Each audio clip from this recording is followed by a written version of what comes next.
માંજલપુર વિસ્તારમાં આવેલ દુકાનમાંથી 10 તોલા સોનું અને રોકડની ચોરી થવાની ઘટના પ્રકાશમાં આવી છે। આ ચોરીની ઘટનાને પગલે માંજલપુર પોલીસની પેટ્રોલિંગ પર સવાલ ઉઠી રહ્યા છે।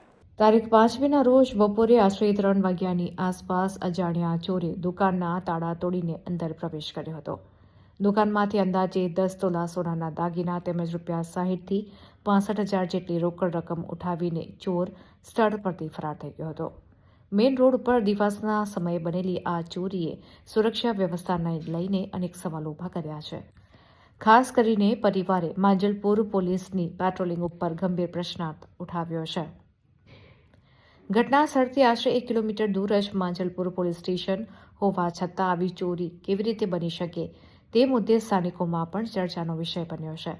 ચોરી બાદ માંજલપુર પોલીસે તપાસ શરૂ કરી છે અને આસપાસના સીસીટીવી ફૂટેજના આધારે ચોરની ઓળખ કરવા માટે કામગીરી તેજ કરી છે।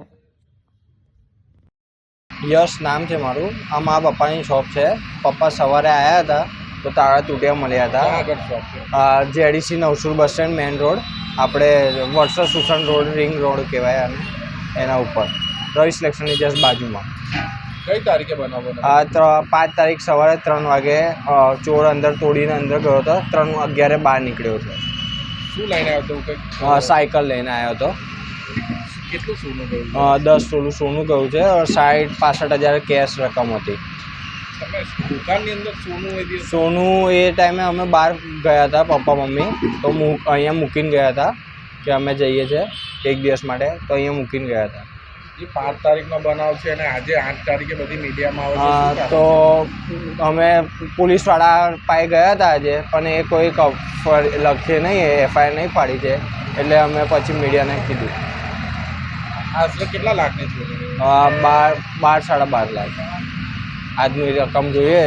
11.5 1,15,000 રેટ છે, તો 10 તોલાનો શું કેવું છે? મેન બજાર મેન રોડ ઉપર છે ને ચોરી થઈ છે? હા, એ જ 2 વખત ટ્રાય કર્યું છે, 1 વખત નહીં 2 વખત।